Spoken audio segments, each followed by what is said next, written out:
Galatians chapter 1 verse 6. It says, no, I marvel not that you soon remove from him that called you into the grace of Christ unto another gospel, which is not another, but there be some that trouble you and would pervert the gospel. So pervert, dunay usab the gospel of Christ. Kani, the grace of Christ is the gospel of Christ. The grace of Christ is the gospel of Christ. So dunay mo usab aning gospel of Christ nga giwali ni Apostle Paul. In verse 8, but though we or an angel from heaven preach any other gospel unto you. So dunay angel or bisag kinsa mag-preach any other gospel. So other gospel, which is not the gospel of the grace of Christ, the gospel of Christ.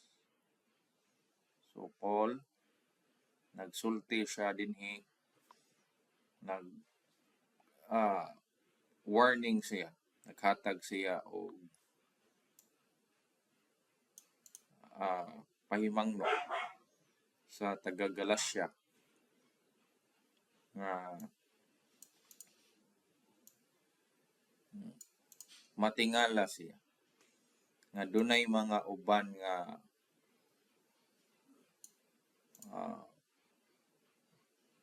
mawala gikan diha sa Ginoo nga mao'y nagtawag diha sa grace of Christ. Dunay mga wala nga mga katawhan nga gitawag diha sa grasya ni Kristo padulong adto sa lain nga gospel,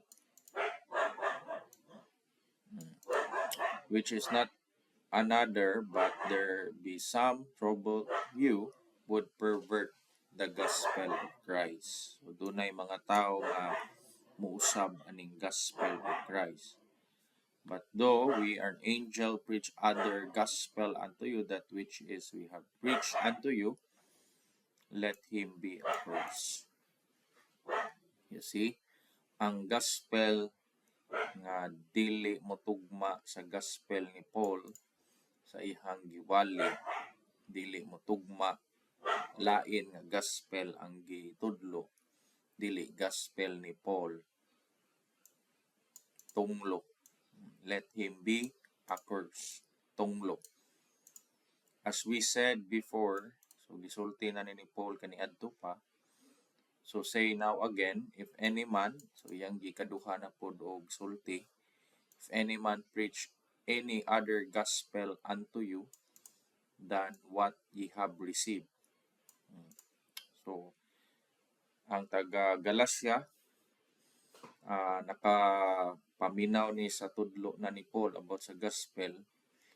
So gipahimangnoan ni Apostle Paul nga kung makadungog sila og mga tudlo nga dili mo tugma sa iyang gitudlo nga gospel, tunglo na. Let him be accursed, tunglo.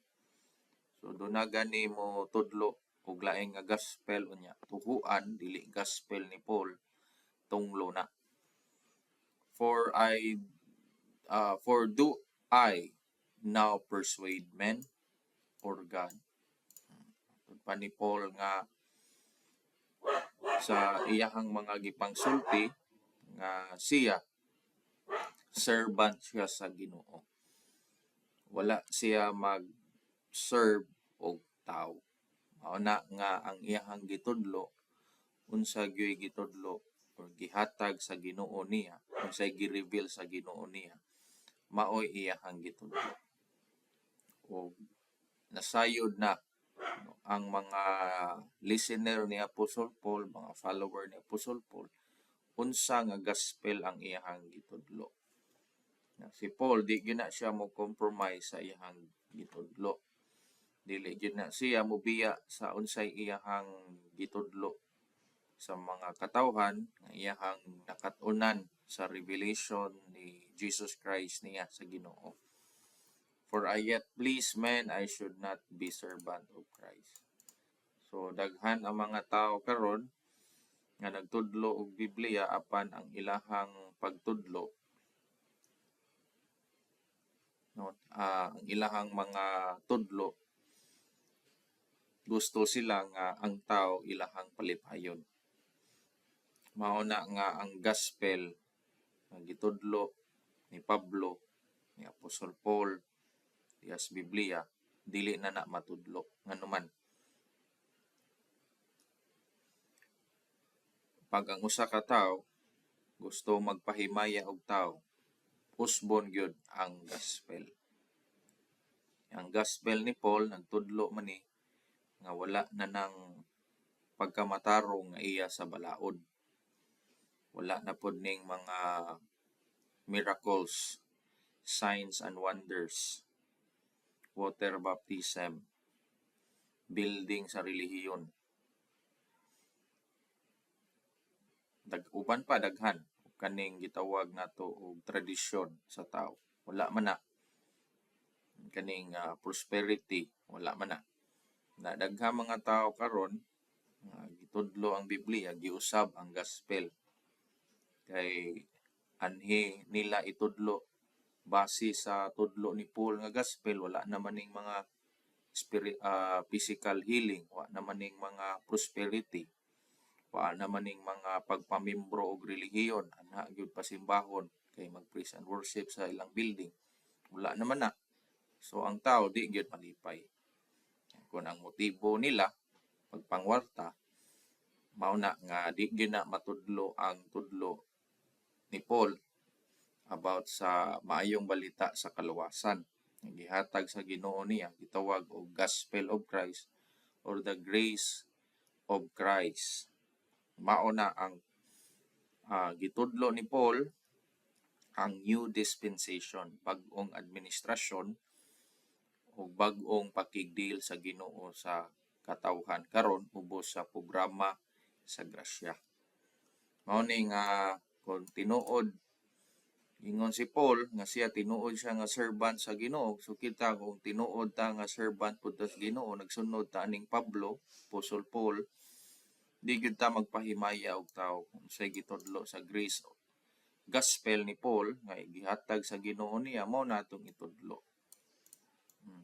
Mao na nga kita wa ta magtudlo og kita nga tinuod ta nga servant sa Ginoo, di ta motudlo og sayop nga gospel nga tudloan atong tao nga ang pagkamatarong iyas Ginoo, ang pagkamatarong iyas balaod rather, di ta motudlo ana, di pud ta motudlo og dunay mga physical protection, healings, dreams, vision. No, wala ta ana kay wala man na gitudlo ni Paul. Kaning iyahang grace is enough man ni nga gitudlo ni Paul, gikan sa Ginoo, enough na ni siya alang sa ato ang kaluwasan. Ug enough na po na siya na may bawaan nato unsay buhat sa Ginoo karon, unsay iyahang ministry, unsay iyang operation karon. Gusto sa Ginoo karon nga ang tanang tawo maluwas, may bawaan ning gospel of Christ. Si Kristo na namatay gilubong na banhaw sa ikatulo ka adlaw alang sa atong mga sala, pagbayad sa atong mga sala. Kana igo na siya, pinagi siyang dugo, mao na nay dapat saligan sa tao aron siya mapasailo ang tanan niyang sala ug kalimtan sa Ginoo yang sala. Mao sa na siya ipaagi nga pagkamatarungon sa Ginoo ang musalig anang gospel of our salvation nga gihatag sa Ginoo ni Apostle Paul. You see? So mao ni nga ingon si Paul din na sa verse 11, I certify you, brethren, that the gospel which preach of me is not after man. So mao ni gipamatuod ni Paul sa taga Galatian nga ang kanang gospel nga iyahang gitudlo dili na siya gikan sa tao. Dili sad na siya gikan sa 12 ka apostles kaniadto before niya. Kaning iyang gospel iyang gitudlo diha diin gikan sa verse 12, neither I received it of man, neither was I taught it. So walay tawo nga gitudlo, walay tawo nga nagtudlo niya ana kana iyang gospel nga gitudlo. Ang gatudlo ana, ang ga-reveal niya si Jesus Christ. So mao ni nga ang ebidensya nga ang iyang gospel gikan na ni mismo sa Ginoo ni Jesus Christ, gi-reveal exclusively diha niya. Unang gitawag ni Apostle Paul nga ang iyang message, ang iyang ministry nagbase sa gi-reveal sa Ginoo niya. Mao ni. Now to him that is of power, Romans chapter 16 verse 25, now to him that is of power to establish you according to my gospel. So iyaha ko nung gospel. Sumala ko no sa iyang gospel. Kaning Ginoo nga naa sa gahom mao ni mo establish nato. Sumala sa iyang gospel. So gitagaan si Paul og ministry sa Ginoo.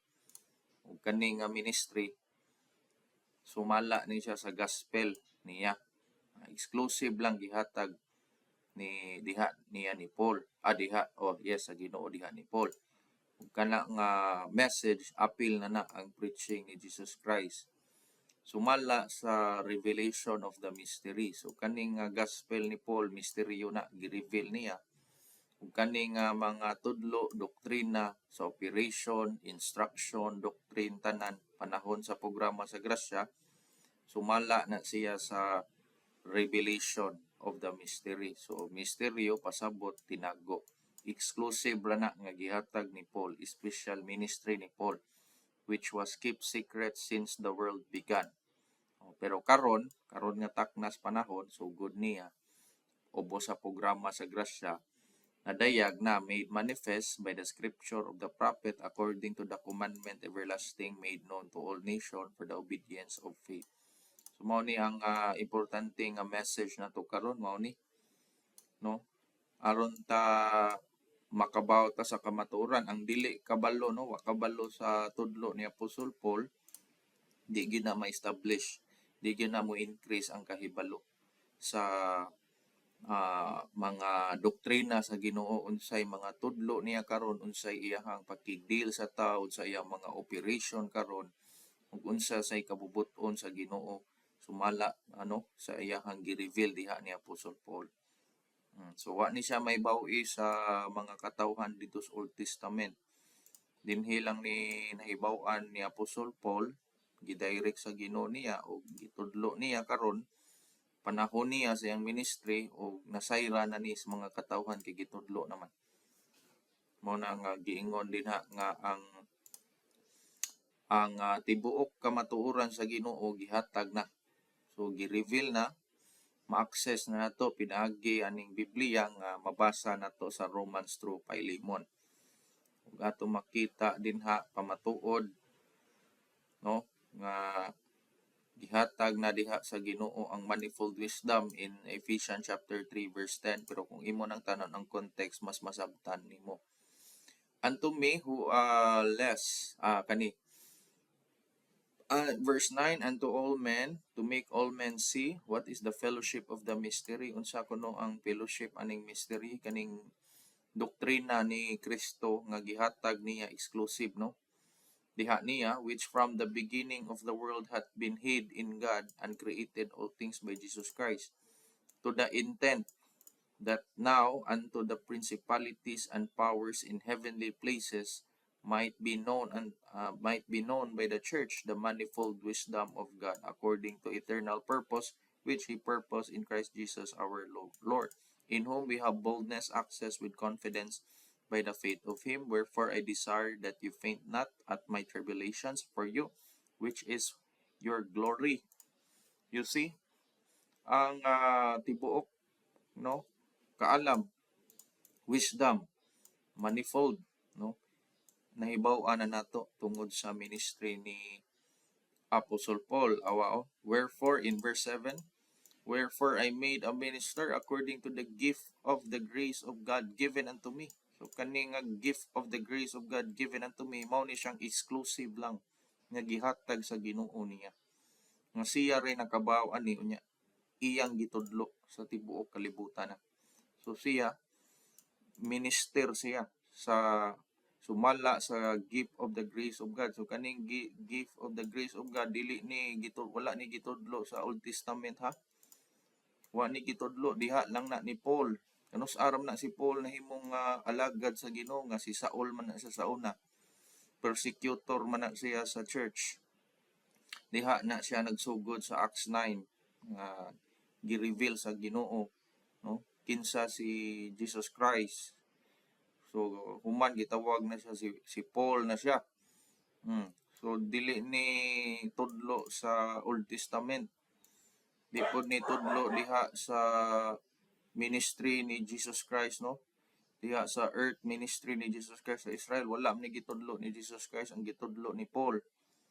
Kay ang iyang gitudlo dito sa Israel para man to sa mga Israel sa promises, no, sa Ginoo sa ilang forefathers nga kinahanglan ma-fulfill.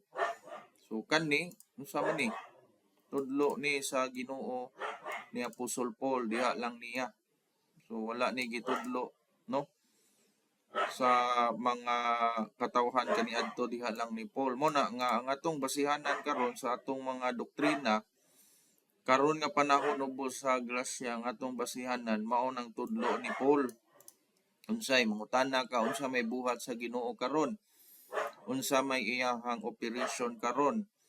No, unsa may iyahang mga kasuguan, unsa may gusto niyang ipabuhat nato karon? Magbase ta sa gift of the grace of God nga gitudlo sa Ginoo diha ni Paul, exclusive lang. Mao na nga si Paul ang ato ang karon nga sundon. Dili ikatingala kung imo na nang basahon dinha sa 1 Corinthians chapter 5, chapter 4, verse 15. Tinaw naman kaayo na ang context din ha. For though ye have 10,000 instructors in Christ, yet have ye not many fathers. For in Christ Jesus I have begotten you through the gospel. So yahaning gospel, mao ni nagpakataw nato diha sa espiritu. So nataw ta, nahimugso ta diha sa espiritu, pinaagi sa gospel ni Paul. Dini siya gospel sa Acts 2:38, sa Mark 16:15, 16, no, sa John 3:16, dili ni lahi ni kani nga gospel ni Paul na nasa 1 Corinthians chapter 15, 1, 2, 3, 4. Kani nga gospel mao ni siya nagpahimugso nato nga nataw ta diha sa Ginoo, born of God kita. Unang gitawag ta sa 1 Corinthians, 2 Corinthians chapter 5 verse 17, we are a new creature. O in Christ we are a new creature. Muna nga giawhag ni Paul ang tanan in verse 16, wherefore I beseech you, be followers of me. So ato na dihang masabtan ang pamatuod nga unsa ka tinuod ni nga si Apostle Paul mo'y atong sundon kay gusto ang Ginoo nga siya ato ang sundon as pattern. Unsay aron mahibaw-an nato, masabtan nato, unsay makaluwas nato nga mensahe karon, may bawan sa nato unsay atong saligan nga mensahe aron ta maluwas. Ug may bawan pod nato unsay buhato nato karon, unsay atong mga obligasyon, trabaho nato sa Ginoo, unsay ato ang mga duties and responsibility niya, unsa say kabubuton sa Ginoo karon. Dinhi ta mo base ni Paul. Diha sad ta makaibaw nga wala na healing, wala na mga miracles, mga signs and wonders and dreams and prosperity, mga physical protection, wala na ron. No, kay si Paul sa katapusan siyang ministry, wa naman na siya ayuha sa Ginoo. Mabasa nimo sa 2 Corinthians chapter 12 verse 9 7, 8, 9 nga katulo niya gihangyo ang Ginoo nga ayuhon iyang mga balatian uban pa niya nga mga problema wa man siya ayuhan na sa Ginoo. Giingnan na siya sa Ginoo nga ang akong grasya supisente na. So nagpasabot ana nga kaning ato ang kasayuran sa kaluwasan napasaylo ta kung natay eternal destination na, no, di na inumduman sa Ginoo ato mga sala human ta misalig sa iyang death, burial and resurrection. Mao na siya ay atong mga rason nganong malipayon ta nagpadayon ta sa ato ang pag-serve sa Ginoo. You see? Clear naman na oh. Clear na gid kayo na dili na ang pang ato ang usbon. Mao nang gi-certify ni Paul dira nga kanang iyang gospel di ginagikan sa tao. Bisan sa mga disipulo di po nagikan ni Kristo, mga disipulo ni Kristo di po nagikan. Diretso na gi-reveal niya sa Ginoo. Na ay special ministry ang Ginoo niya. Nga naibaw-an siya sa unang panahon diha sa relihiyon anang Hudiyo, beyond measure iyahang gi-persecute ang mga followers ni Jesus Christ, no? Mao na nga wa gyud siya na prophet, no? So mao ni giingon niya nga na-separate siya sa iyang ginikanan, gitawag siya sa grace. So kaning grace nga gitawag siya tungod sa grasya, mao ning grace nga gi-reveal sa Ginoo niya. Dili tong grace nga gi-mention didto sa Old Testament. Bisag asa tas Biblia na may grasya. Kumpleto man ang grasya pero kaning grace niya lahi ni kay gitawag man ni og dispensation of the grace of God. Nimo makita diha sa Ephesians chapter 2. If you have read if you have heard the dispensation of the grace of God which is given to me toward you, how that by revelation he made and to me the mystery which are for in few words, whereby you read you may understand my knowledge in the mystery which in other ages was not found made which was not made known unto the sons of men, but it is now anawa karon. Karon na nga na siya nagministry na siya, revealed unto his apostles and prophet by the Spirit, that the Gentiles should be fellow heirs of the same body and partakers of his promise in Christ by the gospel. Pinagi sa iyang gospel. Wherefore I made a minister according to the grace of God. So kaning gospel, the grace of the gift of the grace of God given unto me, mao ni siya ang kaning gi-reveal, no? Mao ni siya ang revelation he made known unto me.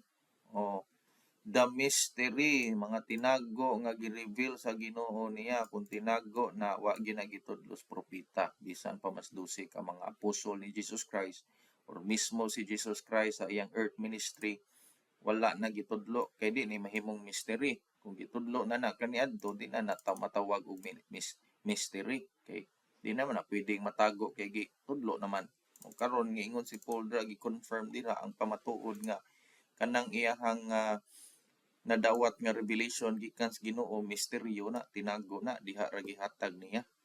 Mao na nga sa pagpaminaw sa mga taga-Episo, mao na nga makasabot sila sa mystery of Christ. So kaning mystery of Christ, kaning revelation he made unto me the mystery, mao ni siya ang grasya sa Ginoo. Mao na ang grasya, mao na ang kaluwasan sa atong kalag. Mao na ang doktrina karon, the grace of God. Mao pod ni nga by the gospel ang Gentiles mahimong fellow heirs, mamembro sa lawas niya. Mao ni siya ang gospel nga gi-reveal ni Paul sa Ginoo. Mao pod ni nga gospel nga nagpahimo ni Paul nga usa ka minister, servant sa Ginoo according to the gift of the grace of God given unto me. So mao na siya para ma-clear na to. Balik na punta. Neither I received it of man, neither was I taught it by the revelation of Jesus Christ. Have heard of my conversation? Mao na gisulti niya. To reveal his son in me that I might preach him among the heathen. Immediately I conferred not, with the flesh and blood, neither I went up to Jerusalem. Kanada ko na kinang pagpamatuod. No? Ang uban magbasa ani diri ra mo sila kutob. Di nila basahon tibuok verses para masabtan ang context. Wa siya maadto sa Jerusalem, no? Aron mangutana aning mga 12 ka apostoles, pero didto siya sa Arabia, niadto siya sa Damascus. So after 3 years, niadto siya Jerusalem to si Peter. O dugay pa kay pila pa ka tuig niya niadto siya sa didto siya ni Peter. Abod siya didto, kuyog siya 15 ka adlaw. But no other apostle so I none. Kita niya si James, the Lord's brother. O kaning yang gisulti dili gini bakak yung gipamatuod din ha. Ari ta sa verse chapter 2. O wa gyud nakapugong niya nga mahunong ning kamatuoran kaning truth of the gospel nga gi-reveal sa Ginoo niya. Wa gyud siya mo compromise ni padayon jud siya kung unsay gitudlo aning gospel nga gi-reveal sa Ginoo niya. Wa gyud siya bisag kinsa pay nagsulti niya diha nga mga katawhan sa una didtong panahon nga mapahunong ni wa gyud mohunong si Paul. Wa gyud siya moobey anang balaod ni Moses nga kinahanglan tulion ang tao para maluwas. Iya gining gibarug, no, gibarugan gini ang grasya nga wala na gyud mahimong matarong subay anang balaod. So ang pagkamatarong nga iya sa balaod wala na gitudlo sa gospel ni Paul. Ang gitudlo sa gospel mao ni siya ang gitawag og pagkamatarong nga iya sa pagtuo. Mao nang truth of the gospel. Bisan gani si Titus nga uban niya was with me, being a Greek, was compelled to be circumcised. So wa gyud nagpadala nga basin unya nga kawang ang ilang mga gipangbuhat, wa sila'y bunga diha sa Ginoo. Mao na nga ang ilahang ministry, ang ministry ni Paul gibarugan gyud niya. Bisan na si Titus wa gyud magpatuli. Kay ang tudlo sa grasya ang pagkamatarong iya na mas pagtuo. Pero kung kaning Israel na amang gid sila magsubay anang balaod ni Moses mo na ang pagkamatarong iya sa kaning pagkamatarong iya sa balaod mo na kinahanglan magpatuli. Tulion ang laki kay mao man ay kubinan sa Ginoo para mahimong matarong. Pero sa tudlo ni Paul, wan aman. Wa naman ang balaod ni Moses. Clear man dira sa Romans chapter 3 verses 22-23. Ang pagkamatarong sa Ginoo wala nay balaod tulang paana na to gamay. But now in Romans chapter 3:21, but the righteousness of God without the law is manifest, being witnessed by the law and the prophets, even the righteousness of God which is by faith unto all upon all them that believe, for there is no difference. You see, ato na makita din na ang pagkamatarong sa Ginoo wala nay labot ang balaod. Dayag na, being witnessed by the law and the prophets. So ang pagkamatarong naa diha sa ato ang pagtuo ni Kristo. Mao ni gitudlo nga gospel ni Paul ha. Mao ni gitudlo nga gospel ni Paul. Ang tanan makasasala. Mao nay gospel ni Paul, ang tanan makasasala. Being justified freely by his grace. O mao ning gospel ni Paul. Gipakamatarong ta na libre. O mao ni gospel ni Paul. Gipakamatarong ta nga libre. Pinaagi sa katubsanan nga naa diha ni Kristo. O ang Ginoo gihatag si Kristo aron mahimong usa ka halad o pagtuo diha sa iyang dugo. You see? So ang pagkamatarong, kapasayloan, redemption, reconciliation, pinaagi sa pagsalig sa dugo ni Kristo. O na nga ang tao nga mosalig sa dugo ni Kristo, malangit, maluwas, mapasaylo ang ilang sala. To declare his righteousness for the remission of sins that are past. O, pagkapasayloan sa itong mga sala. To declare, I say, at this time his righteousness, that he might be just and justifier of him which believe in Jesus. You see, therefore we conclude that a man is justified by faith without the deeds of the law. Mao ni gospel ni Paul, no, nga gipakamatarong pinaagi sa pagtuo walay buhat sa balaod. Munay gitudlo sa gospel ni Paul. Napay daghan mga doktrina nga gitudlo ni Apostol Pablo nga unsa ka kamatuoran nga ang Ginoo doon na siya'y paghunong sa operation anang mga healing, visions, miracles, physical intervention, physical protection, physical prosperity. Wala na naron kay ang gospel ni Paul naman atong gisundan, wa na pud na mubuhat ang Ginoo ana. Gitagaan ta, gisugo na si Paul aron mahibaw-an na to unsay buhat na sa Ginoo karon. You see? So mao ni siya pamatuod no, kay ang uban miingon man sila gud nga ang gospel kuno sa Mateo ug sa John maura kuno ning gospel pud ni Paul, sayop na ginatinuod no, sayop na karon kay ang klaro naman ning gitudlo ni Paul dinhi nga makita na to dinhi nga contrary-wise, when they saw the gospel of circumcision, so kaning gospel of the uncircumcision rather was committed unto me as the gospel of circumcision was unto Peter. So naay gospel of the circumcision was unto Peter. So mao ning gospel of the circumcision, mao ni siya ang kaning gospel nga ang gitudlo magpatuli ka. Kaning gospel of the uncircumcision, mao ning gospel nga walay labot ng balaod. Mao nang tudlo ni Paul kanay Peter lahi na. Muna di gyud na pwede sundon si Peter para ta maluwas. Kung ang tao sundon niya si Peter, di gyud na maluwas. Sayo pa sad ang mga buhat na og doktrina. Di pod pwede nga nagsunod na kani Apostol Paul sa iyang gospel unya ang imong gisundan doctrine Peter sayop di mo match. Dapat ang gospel of circumcision nga kaluwasan diha ta. Gospel of gospel of uncircumcision rather diha ta. Gospel of the uncircumcision about sa atong doctrine karon unsay mga buhat sa Ginoo diha ta. Di ta mosubay aning Peter.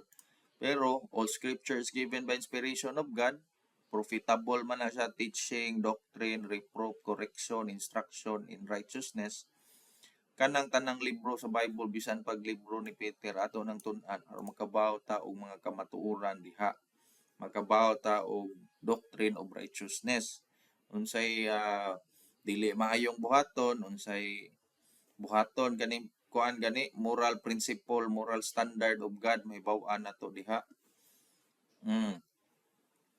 So mao ni nga ang ilang naidaghan karon nagtudlo anino nga pareha ra kuno na ang gospel ni Pedro, kay kung si Pedro kuno atong tuhuan kaning gospel nga gitudlo ni Pedro mao atong tuhuan karon nituo na pud ta sa gospel ni Paul ana. You see? Kay kung si Peter kuno gatudlo kuno ni dili mao nga ang ilang gisulti as I remember nga how come kuno si Peter di magtudlo og sakto nga gospel, kay niingon kuno si Paul nga ang dunay magtudlo kuno og kaning lain nga gospel matunglo niya. Kung si Peter kuno nagtudlo kuno ni lain nga gospel matunglo kuno ni Peter. So di kuno mao or di kuno tama nga matunglo si Peter nga gisugo man sa Ginoo. You see? Kung atong gibasa ganina, kung dunay motuo aning Peter karon, mao na nay matunglo kay kanang gospel ni Peter gitunglo naman na sa Ginoo, di naman na niya ipasunod karon. Dako man kay kalahian gud no. Naay gospel of uncircumcision gikomit diha ni Apostle Paul, ipakomit sa Ginoo ni Apostle Paul na sa gospel of circumcision nga gipakomit sa Ginoo ni Peter. Sabtan naman na diha. So kanang gospel ni Peter wala na. Ari na ta diri. Kung doon naman kay motuoan ang gospel ni Peter, di na maluwas matunglo. Kay dili naman gusto ang Ginoo motuo ta na. Karon ari ta ni Paul, gospel of uncircumcision, gitawag gospel of Christ, gospel of the grace of God, gospel of our salvation, mao ni siya. O tanawa ning gitudlo dinhi. knowing that a man is not justified by the works of the law, but by the faith of Jesus Christ.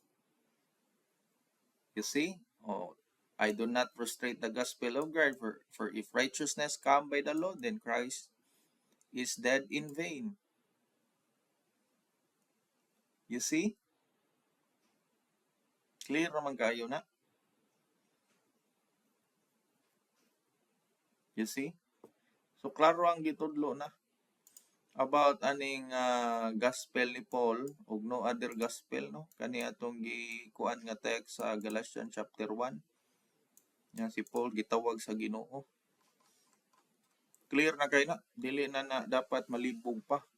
Ang uban di kadawat kay di man sila kabiya sa ilang tradisyon mo na ang tao di kabiya sa tradisyon, labi na nga nagdako sa tradisyon, maglisod na biya kay di man sila manuo ani, kay mas dako man sila og paghigugma sa ilang tradisyon, di sila kabiya. O mauna nga magpili gyud kinsa man yatong sundon ang Ginoo or ang tradisyon sa tao. Mas maayo pag daghang masuko nato basta naata sa insakto nga kamatuoran, insakto nga doktrina. Kaysa magpa-please tag tao aron madarni natong tao, aron daghang ganahan nato niya ang atong mga tudlo sa yukman. Useless ra, kawang ra, wala mahimong serban sa Ginoo, na imong serban sa tao mo na magsige gyud ang tradisyon, magsige tudlog sayop aron ang tao sige ganahan biya gyud ning tao daghag og blessings. Ganahan ra ba gining tao nga magsige og pangayo og healing, maayo ilang mga sakit. Mao biya gini gipangitas tao karon. So kung kita magpadaig tag tao, di ta mo tudlo aning gospel ni Paul, ato panglibogon isagol-sagol pa nato. Mao nay tao nga dautan gitunglos Ginoo. Grace and peace to all.